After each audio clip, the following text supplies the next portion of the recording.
Hi, my name's Keith Cooper, Northlight Images, and in this video I'm going to address a question I get asked quite often. It's about the importance of printer gamut. Now, first of all, right up front, there is no such thing as the gamut of a printer. It is actually, what we're looking at is the range of colours and tones available with a profile that's been made on a particular media. So to say that this printer here, and this is an Epson ET8100, no, 18100, get the number right, to say that this has a bigger or smaller gamut is essentially meaningless without saying which papers or you're referring to. You can say that some ink sets tend to have larger gamuts on a wider range of media. That's the range of colours, but actually calling something its printer gamut is in a way a meaningless term. Now, I'm asked about this a lot, not in context of papers. Now I'm going to have a look here at some aspects which are important, and they feed through to what I call the mystery of print quality. Why do I call it a mystery? Because people always ask me about print quality, yet they never tell me what they mean by print quality. I've got lots of different definitions of aspects of print quality, which I'll mention, and in particular referred to this printer here, which is a dye-based printer from Epson. It's an EcoTank printer. I'm in the process of doing a review for it, and it has 6 inks. It has a black, then it has cyan, magenta, yellow, and then it has a light cyan and a light magenta. Now I'll come as to how the ink set choice matters with gamut a bit later, and why you might choose this printer over another one, or you might not, or you might choose a different type of printer. But first of all, this one here, 6 inks. I've got some test prints here I've got lots of test images I do. I always print, when I'm testing a printer, I print out various test images that I know well. They have specific characteristics aimed at showing up potential issues with printers and the profiles. Because remember, when you look at a print, you are looking at the combination of the original image, the printer profile, and whatever the printer does on a particular media. So it's always a combination of these that we look at. And in particular, I'll start off with this. This is one early test print. This is printed on Epson premium glossy paper. It's using the Epson profile that's supplied. This is one of my standard images. This one's downloadable from the Northlight, so I'll put a link to the downloads in the notes for this. Standard image, I've produced videos about how to use this, different aspects of printer ability that it tests, how you can look at it to see whether it's going to print the sorts of images you want, and get an idea of where you might have problems. Now, this one is on a glossy paper, premium glossy, and the first thing I notice about it, apart from it has a generally good rendition of colour, is that it is a really nice gloss. There is no gloss differential. That's why I'm saying if you want to print glossy colour photos, this is one of the better printers I've looked at. It's an ink tank printer, which means that the ink costs of printing and learning how to print are going to be less. It produces good looking images. That straight away tells me this is an interesting printer to look at. There's no gloss differential. Gloss differential being that where if I put a light on it, I can see the ink lying on the surface. That's more an issue if you try and print ultra glossy photos using a pigment ink printer. Now I'll come back to pigment ink printers in comparison to this in a bit. I've got the big Epson P5000 here, which has loads of inks, has extra inks like an orange ink and a green ink and all kinds of things that do indeed extend the maximum gamut you can get, but comes at a price. So there's the basic glossy print. Looks very good. What about when I look at the profiles? I can actually see and get an idea of the gamut size, the gamut volume. Now, I mention this regularly, but if you see in paper reviews, printer reviews, and they start talking about gamut volumes and putting numbers and you get charts and graphs and things like that, those charts and graphs are as much there to look impressive and give the impression of rigorous testing as they are actual meaningful information.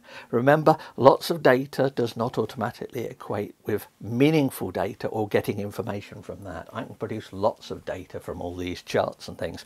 I just don't bother, because without a lot of explanation as to why the figures mean what they mean, they're essentially worthless. They give you no useful information. So gamut size, something I can get when I'm doing profiling. I tend to think of it of, is this a bigger gamut, a smaller gamut? So I know that if I'm printing on an art paper, and that's something that this printer doesn't do very well, unfortunately, on thicker papers, doesn't handle them. But this is a photo printer for colour glossy prints. But if I print on an art paper, I get a smaller gamut. I get a smaller range of colours. Is that a problem? And this, I suspect, is what a lot of people are asking. They're saying, well, to print my photos, do I need a massive gamut available to print? Because if I want the largest gamuts I'm going to get are going to be on something like this, the P5000, other pigment ink printers, which are designed for coverage. Does it matter that it's smaller on this? Now, I'm going to say no. Most of the time, it probably doesn't matter. Unless you're trying to print stuff that requires specific spot colours. So you're trying to reproduce the colour of a logo or something like that. Unless you require that, then most people will never see it. I'm going to say that people who worry too much about printer gamut are likely producing photos that nobody's going to notice the difference. It's one of those things where it's very easy in photography to get caught up with the details of colour management and things like that without considering the bigger picture, which is the image any good? Does it look a good print? You do not have to be technically perfect, not that there's any such thing, to produce photos that people really like. What is it that people, when they look at a photo and say it's a great photo? They're looking at the content. If the colour is even fairly good, most people will be happy with it. There's some commercial applications where this stuff does matter. I'm talking about photography and printing your photos. I'm not talking about art reproduction, for example, where you may want to reproduce particular colours from pigments from different types, paintings, drawings, pastels, watercolours, whatever. That's quite a different area. It's a very complex area. I have addressed it partly, but I'm just talking about printing photos. Now, what about this other test image I've got behind me here? Now, this one I can't make available because it's actually a test image from the i1 Profiler package from X-Rite that I've got. Now, I've got a licensed copy of that, so use of this test image comes under the license of that. I cannot distribute it much as I'd like to. It's a very useful one, but it is in the information. If you've got a copy of i1 Profiler, you will find these source images. Now, this is an interesting image. In this particular one here, this is in the Adobe 98 color space. So I expect most things that are in this to print okay on most printers if they've been set up well. This particular image is in ProPhoto. It deliberately contains some really strong colors. Now, these colours, and I've got two prints here. These are both printed on Epson Premium Luster, and at first sight they look fine. I printed both using the profile I created for this paper for this particular printer, and they're printed using the premium semi-gloss photo paper medium, because that's all there is on this that's close to this paper. One is printed using the relative colorimetric rendering intent, and one with the perceptual rendering intent. Now, rendering intents, you get this choice when you print. If you use Epson Print Layout, which I do in lots of examples that I've produced for this, if you use Epson and when you select your profile, you get a choice of relative colorimetric or perceptual. Some images it makes very little difference. This being an image that's been deliberately created to be in the ProPhoto color space with very strong colors in it, shows a difference between the two. Now, it's almost impossible to show you here, certainly on video, any meaningful difference here. But if I look carefully, the relative colorimetric has some banding in these strong colours here in the backgrounds. Certainly the red and the blue here, it shows it. If I print this image using the perceptual rendering intent, even though this printer is not a huge gamut, it's been designed for making nice looking photo prints on glossy paper. It has not been designed for proofing, colour reproduction, vast range, for proofing for commercial use or something. That's what this one is more for. But they look great. If I look, as I say, with the relative colorimetric, I can see a little bit of banding in the background. But if I use perceptual rendering intent, well, they look good. There are some colours out of gamut for this. How can I tell? Well, if I load this image into Photoshop, I can actually use the soft proofing and show out of gamut colours.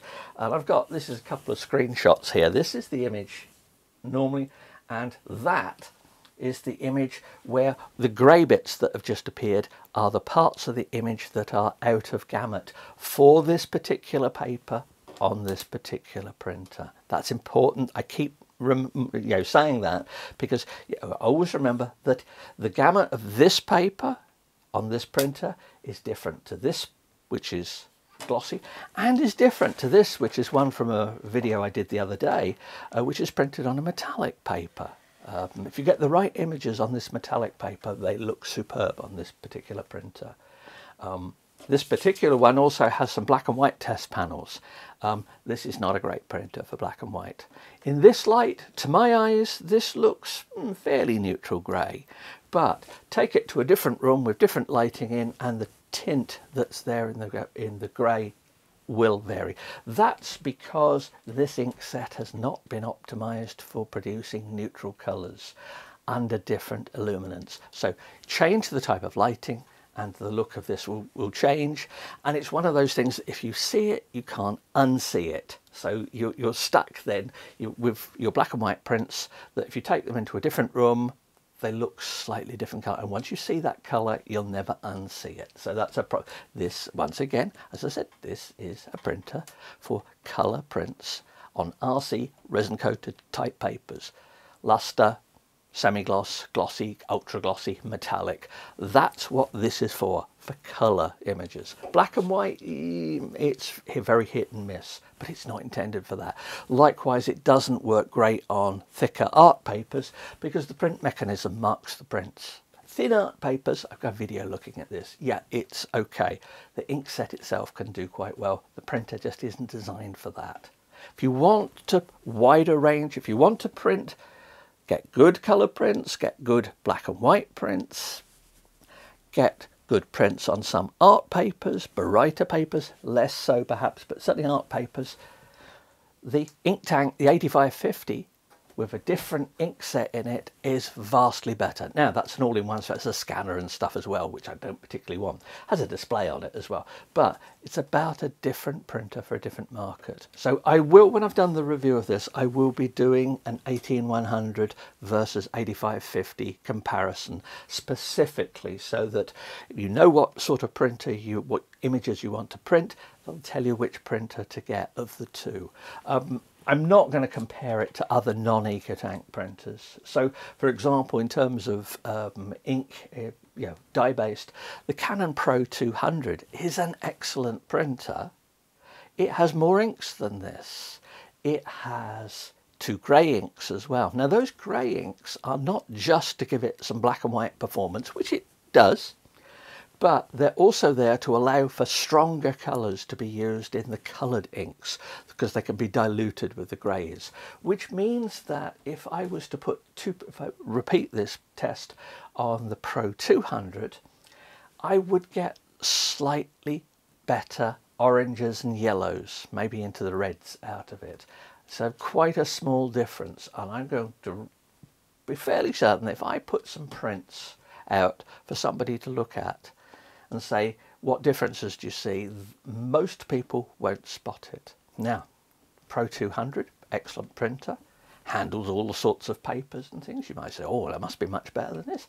Yeah, it depends. It's not an ink tank printer. So if ink costs are of concern to you, that makes something like this of interest. It's all a matter about balancing. But anyway, back to gamut. This particular image here, as you can see, there are lots of areas which show up grey. I will just move it back and flip it back again so we can see the areas which are out of gamut.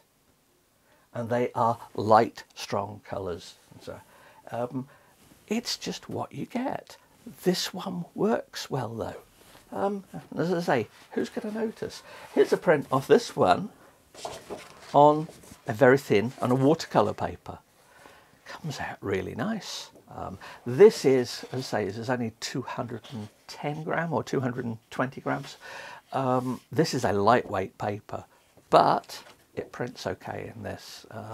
I will have, when I do the review, I've made a few profiles for some of these thin papers and they're worth experimenting with. But don't think, put any thicker papers through this and you will get marks on it. Just part of the design of it. It's not intended for that sort of paper. So we've got that.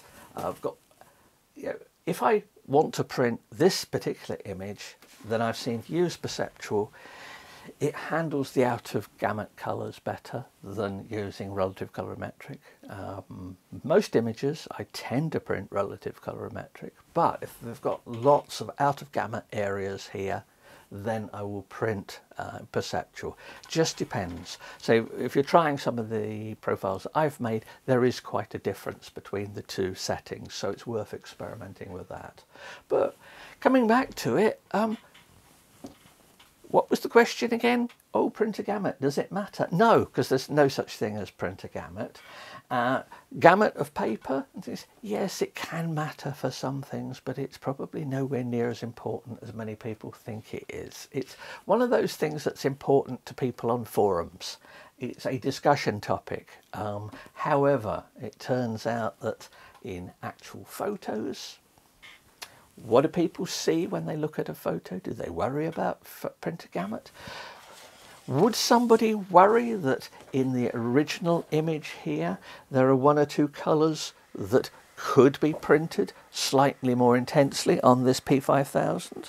No, if I printed this paper on that, it'd be a nice print, but because it's pigment inks, you'd be able to see that there was ink on the surface. Here, you can't see it. And that's what more people would notice. So think about, if you're concerned about these things, think about who's going to look at your photos, what are they there for?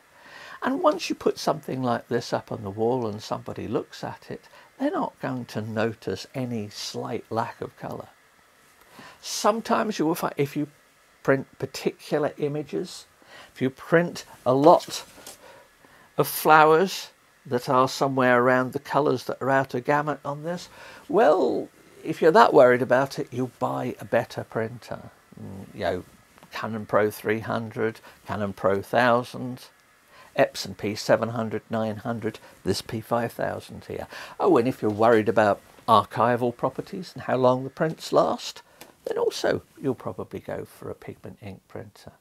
But if you want to make photographs like this on a metallic paper, and this is permajet titanium gloss, then you can't go far wrong with a printer like this. Just don't ask it to do things it wasn't designed to do. So I hope that sort of clears things up a bit. If you've got any additional questions, please do ask, because it's people asking questions that give me ideas for these short videos, put them together.